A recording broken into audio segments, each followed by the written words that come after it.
welcome back, boys and girls, and this is going to be a real doozy here in Week 2, as I take on the Kentucky Typhlosions, coached by MrChabry, a guy that you actually see quite often on this channel nowadays. We battle as much as I do anyone else, and from what you've seen of him, I'm sure you've already realized he's a fantastic battler, but he's also a really experienced drafter, and yeah, this is going to be a really critical match because we are division rivals this year. And, yeah, I did start the season off with 1-0 with a victory over another division rival, another great battler in Cool Image 23, and it's really the start of just an insane start to the season here, so I needed that win, but I'm going to need this one as well, because I have Vizually next week, and he has Arceus, so, yeah, I might be staring at 1 and 2, because let's just face it, these drafts are pretty excellent, and it's going to be rough to come out with 2 wins in the next 2 weeks. I'm hoping to win 1 out of 2. That's realistically. And realistically, this one would be a more important win because we're division rivals. And if I win this match, we're going to be leading the division. So here's a little reminder of my draft. You'll see I did make 1 transaction this week. It wasn't really a Pokemon I wanted to use this week. It was more of a transaction because I saw kind of like a little bit of a need for improvement on this team. I dropped Quillfish and I picked up Altaria. It's not really going to come this week. You're going to see his team, but it's something I wanted to do.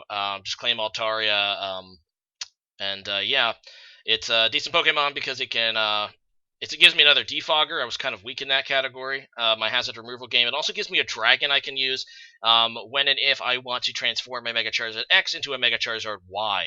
So it's a pretty good Pokemon to have. So let me take a look. Let me show you this ridiculous draft MrChabry put together.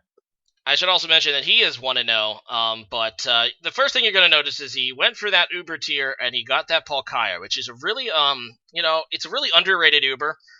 Its Water Dragon typing gives it just 2 weaknesses in the game, being Fairy and Dragon. I don't actually have a Fairy on my draft, which is unfortunate. I really wanted one, but it didn't really come together there towards the end. I couldn't get one that I really wanted for a good price.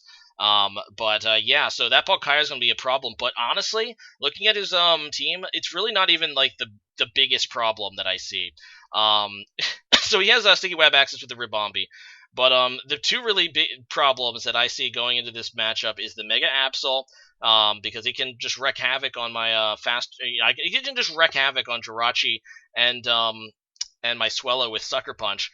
So even if I do outspeed that thing, it's going to be annoying. Plus, obviously, it has Magic Bounce, so it's going to be rough to try to set up Sticky Webs and my Stealth Rocks when that thing is still alive. And secondly, he has the Dodrio, which actually is a really big problem for me. Because Dodrio kind of wrecks my draft. Like it can pretty much KO anything it wants. I mean, not anything. I mean, Mega Charizard might be able to hit, but I don't really have, like, my one Steel type is Jirachi. That's like the only thing I have that can withstand Dodrio. And ironically, it's the only thing I also have to take Dragon moves. So that Palkia's Spatial Rend. Jirachi's going to have to be doing a lot of work, and if he predicts Jirachi coming in, it can take a lot of damage as well. Steelix is going to be hard to punch through. The Ribombee is going to be annoying, even if he doesn't bring the web set.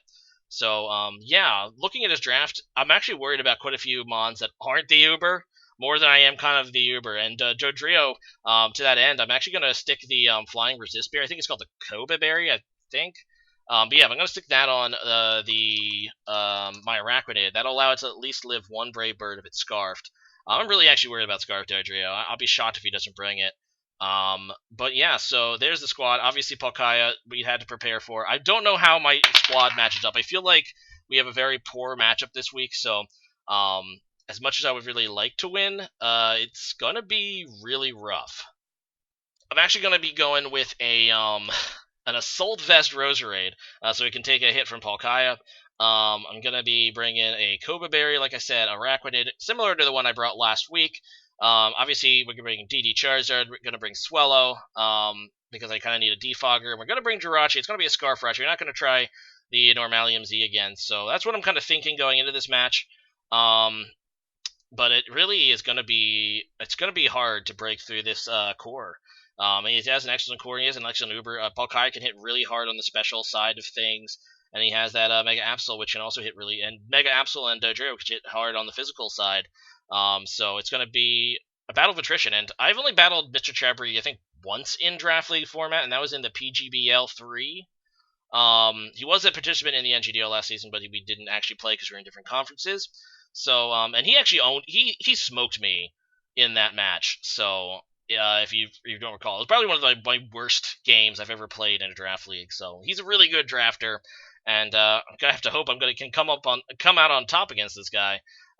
Because dropping to 1-1 with Vizually on the way is going to be a tough hole to climb out of. So yeah, let's hope that we can get the W here. I'm gonna go ahead and play the match, and yeah, I will see you guys afterwards. Alright, so there's the squads. Very happily for me, no friggin' Dodrio. Super happy to see that. Interesting as well, no Verbombi. I don't know why he's bringing the Machamp. I didn't really think he would. Crocodile's probably, like, the most compelling reason to bring Machamp against me. But honestly, most of his draft kind of just wrecks Crocodile, so kind of weird choice to bring it, but we're gonna see if it works out for him, that's for sure. So, in comes Marowak as a lead. I'm actually really kind of afraid here of like a Stone Edge or something, so I am gonna go ahead and switch. Unfortunately, Marowak does have the slight advantage in the speed, so I don't have any investment, so there's that. I'm just going to go to my Passimian, who has pretty good physical defense, but unfortunately, it does a lot of damage. So I know it's going to be Thick Club. I don't have to worry about a Sash or anything. But I'm just going to go for the knockoff. He ends up going into the Machamp, so that works out for him, as I am now locked in a knockoff, and I have to switch out now. So I knocked off the Flame Orb, so it doesn't reveal the set. It's going to be Guts. But I kind of figure he might knock off me in return, but I don't have a whole lot of things switch into it. I end up going to my Roserade. I'm kind of hoping he might go for like a fighting move, but no, that was stupid of me. I'm just going to go for a Dazzling Gleam just to get some damage on it, but losing Roserade kind of sucks because I was kind of counting on Assault-based Roserade to take a hit or two from certain things, but oh well. I'm going to go to my Charizard now. I'm going to go ahead and Mega Evolve into Mega Charizard X, and I'm just going to go for the Dragon Claw just to get the kill in case he goes out maybe if he goes out into, can't go into Palkia. That would be kind of cool, but no, he's probably just going to sack his Machamp, which is exactly what he does. And in comes Palkia. In the back of my mind, I'm like, okay, it has to be Scarfy's coming in here. He's not going to let this game get decided like on a speed tie. Let's switch out. I was debating. In fact, I was so close to actually clicking Jirachi, but I was kind of afraid of a Hydro Pump because Hydro Pump actually has the potential to take down Charizard as well. And he does go for the Spatial Rend, so I should have probably just went into that, so whatever. Now I'm going to go into Jirachi. I actually just decided to Stealth Rocks. I didn't figure he'd stay in, and indeed I'm correct as he goes back into the Marowak, which has its own set of difficulties. Now he could easily go Flare Blitz, Earthquake, or Shadow Bone here. All of them are super effective. So I'm just going to go into Swellow, because Swellow's immune to 2 of those things. And thankfully he does go for one of those 2. He goes for the Shadow Bone, so that's pretty nice for me. And, yeah, he's going to switch out now into the Florges, as I just go for the Boom Burst. And, yeah, so Boom Burst obviously isn't going to do that much to Florges. It's a special tank, even though I am Specs this week. I decided just to go for it again, just to see what he's going to do. I kind of anticipate that he's going to try to defog, and if he does that, then I can just kill him. Interestingly, he's carrying Wish there instead of Moonlight, so I'm thinking, okay, does he have Protect? I think he's going to have to protect this turn. Let's go to my Araquanid, just to see what he does. And he ends up just going for the Moonblast, so that's fine. So I'm thinking, okay, he doesn't have Protect. Does he have Defog? He probably has Defog. He's probably just going to go for it. I could have went for the Liquidation here. No, I think I do. I think I do go for the Liquidation. I should have maybe went for the Sticky Webs. I was thinking about going to the Sticky Webs, because if he does Defog, I'm slower, so I get Sticky Webs, so he'd have to, like, Defog again. But I don't know whether that would actually get me. But either way, the Liquidation actually doesn't quite kill, which is sad. I'm actually going to go for the Toxic here, and I do that because I kind of, like, misread his hit points. I was thinking, okay, if I go for the Toxic, maybe he'll die during the Toxic at the end of the turn, which will allow me to set up a Sticky Webs. So that's what I'm trying to do right now, but then I'm like, oh wait, he has too much HP for that. So he's going to obviously defog this turn. So, yeah, or it actually just goes for the Heal Bell to get rid of the Toxic. So he doesn't actually, that was interesting going for the Heal Bell. Oh, great, because I have to go for the Sticky Webs anyway. So now he can go for the defog. And I figure, you know what, he has to defog this turn. Let's take advantage of that fact. I'm going to go into Charizard. I know it's a complete moveset. So his only attacking move is Moonblast. It's neutral against me. I'm hoping I can set up on this thing. I do have Roost, so I know I know a Moonblast should do actually a little bit less than half if he doesn't have any investment. So I'm just going to go for my Dragon Dance. If I can get 2 of them up, I might be golden just to sweep this guy, depending on what his moveset on his Absol is. Obviously, you have Sucker Punch, but I predict a Sucker Punch if I just go for a Roost. He can't really do much. He can't knock me off. It really depends on his set, so yeah, I'm just going to go for another Roost after seeing that damage. It does more than half, which is what I calculated as max damage, so I'm thinking, okay, does he actually have investment, or is that just max damage? And he does about the same the second time, but I'm like, you know what? Let's keep going for it. Let's keep going for the Roost, just to see. And honestly, I was kind of hoping that maybe he would blink and try to switch out, and there's no way he's going to do that at me at +1. But I was also debating going for the second Dragon Dance, especially after I saw, okay, that's doing less damage. That was max damage the first time. First couple times. Let's keep going for the Roost. But I was really debating, okay, this turn, because as you're going to see, it's going to do the least amount of damage yet. It's going to hit me down to 81, which is what I calculated if he has no investment to be his max hit. So I'd probably live, barring a crit or something. But, you know, I figured it was a bad play in the end, and I decided just to kill this. The reason I think it was a bad play, because fairly is the only thing I have to kill this guy. He's getting HP up the wazoo to his leftovers, and I'm going to have to basically keep roosting after that to get HP back. And if he crits me, it's all over. If he, you know, gets max damage, you know, it's going to be all over. So it was just too risky.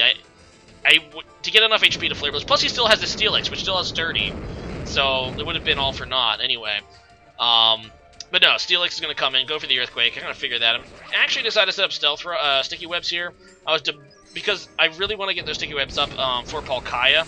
Since he does speed tie Charizard normally, if it is Scarfed, like I presume it is, after the Sticky Webs, it'll be a speed tie, so it's advantage me. Either way, I need to get those things slowed down.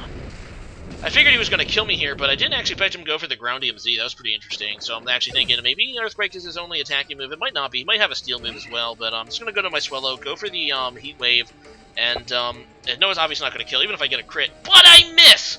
And that is really bad, my friends. That is a bad miss. Because I would have been able to kill this Steelix and have a full health Swellow, but instead he's going to actually be able to Heavy Slam. And he crits me, by the way.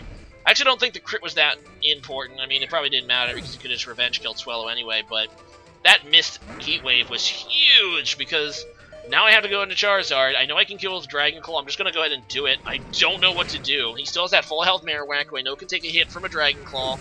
Also his Absol, which obviously has Sucker Punch. So I decided to predict the Sucker Punch and just go for the Roost. And the other thing I do is, because he doesn't have Superpower, I'm not entirely sure this Absol can do more than half to me. So, indeed, he goes for the knockoff, which is normally his, you know, non-priority move. So he was predicting the Roost here, so that's fine, but he doesn't apparently know that knockoff is not going to do much, because knockoff is not being boosted in power, because you cannot knock off Z-Stone. So this actually allows me to gain some HP back, and I'm thinking, okay, I still need that +1, but when am I going to do it? He's giving me some HP. He makes the ballsy switch, though, in a Marowak, so that's a pretty nice switch for him, after realizing that Absol was just giving me HP. And this is a problem because Marowak, he hasn't shown the Earthquake yet, but I know he probably has it. And I can't kill him with a Dragon Claw, so I'm going to go for that. End up getting a crit, too, but it's not going to be enough to take down the Marowak. I needed that +1 to have a shot. Or Earthquake, but I decided not to go with Earthquake, go for Roost. And Roost definitely helped this week, but yeah, that's going to be the end of it because my last Pokemon is Jirachi. I have to lock myself into remove. This is a Scarf Jirachi actually as well.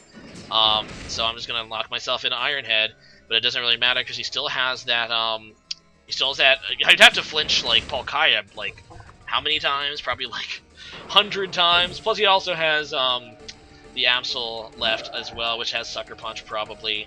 So, and he does. So he does have the Sucker Punch.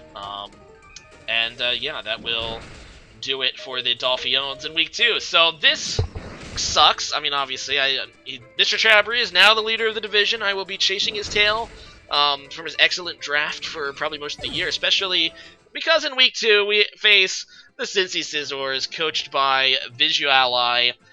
So we could be easily staring, who's also undefeated at 1-2 after week 3. So we're going to have to dig ourselves a little bit out of a hole. Still a pretty exciting season, so what are you going to do? If that Swellow would have hit with the Heat Wave, to kill, twice to kill the Steelix, I might have been in business. I don't know. Definitely a full health Swellow would have definitely been a boon for me towards the end of that game. Yeah, so as predicted, though, in pregame, Palkia was the least of my concerns. The things he put around Palkia, although he didn't bring Dodrio, was definitely a big problem for me. So, everyone knows, obviously, the news about some Sword and Shield, and is pissed off about that. I've been, it seems like Game Freak's actually backpedaling on the whole issue.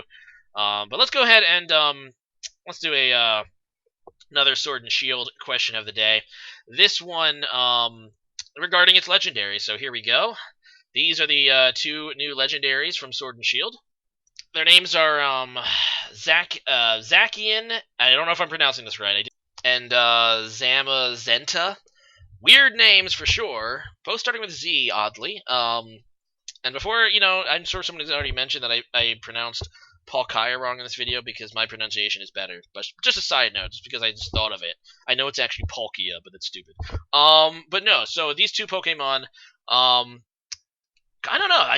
So the today's question today is, what do you think about their designs as a whole, and which one do you like better?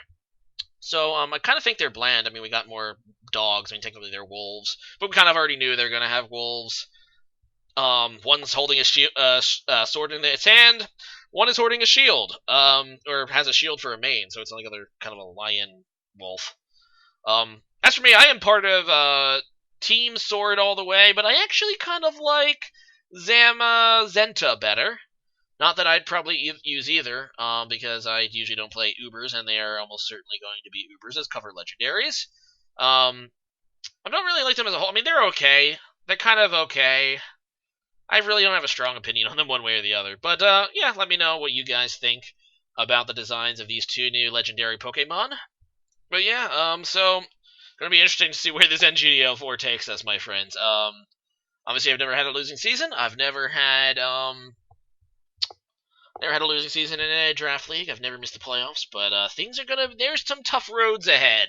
Hopefully, I mean, the schedule getting a little bit easier after Vizually. Maybe, just maybe, we'll be able to turn the ship around.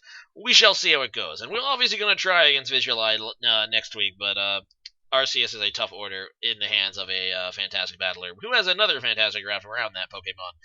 But yeah, leave a comment about that, guys, and see you guys again later. Bye!